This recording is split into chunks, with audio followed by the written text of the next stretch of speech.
குக்கர்ல சமைச்சு சாப்பிடுறது தப்புன்னு நான் சொல்ல வரல. அது நல்லதா கெட்டதான்னு உங்களுக்கே தெரியும். ஆனா குக்கர்ல சமைச்சு சாப்பிடுறவங்கள்ட்ட கேட்டா குக்கர்ல சாதம் வச்சு எடுத்தோம்னா அப்படியே உதிரி உதிரியா ஒட்டாம அப்படி இருக்கும் அப்படின்னு சொல்லுவாங்க. நிறைய பேருக்கு இந்த மாதிரி சாதம் வடிச்சு சாப்பிடுறதுக்கு ரொம்ப பிடிக்கும். சில நேரம் சாதம் அதுல உதிரி உதிரியா இருக்கும். சில நேரம் தண்ணி ஏதாவது மாத்தி வச்சோம்னா கலர் சேஞ்ச் ஆயிரும், இல்லாட்டி குழஞ்சு போகும். இந்த மாதிரி நிறைய விஷயங்கள் வடிச்சு சாப்பிடுறதுல பக்குவம் முக்கியம். வாங்க அந்த பக்குவத்தை சொல்றேன். நீங்க நான்வெஜ் சமைக்கிறீங்க அப்படின்னா அன்னைக்கு மட்டும் கொஞ்சம் 2 கல் உப்பு போட்டு சாதம் வடிச்சு பாருங்க, டேஸ்ட் நல்லா இருக்கும். தண்ணி ரொம்ப கொதிச்சிடக்கூடாது. நீங்க அரிசி போடும்போது அதையும் கவனிச்சுக்கோங்க.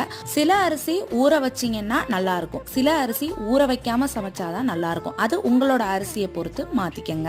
சாதம் நல்லா வெந்ததுக்கு அப்புறம் தண்ணியை சுத்தமா வடிச்சிருங்க. வடிச்சதுக்கு அப்புறம் லைட்டா அடுப்புல ஒரு நிமிஷம் வச்சு எடுத்தீங்க அப்படின்னா சாதம் நல்லா உதிரி உதிரியா இருக்கும். பானையிலையும் சோறு ஒட்டாம தண்ணி விடாம ரொம்ப நேரத்துக்கு இருக்கு. பிடிச்சிருந்தா லைக் பண்ணுங்க. Tata bye by.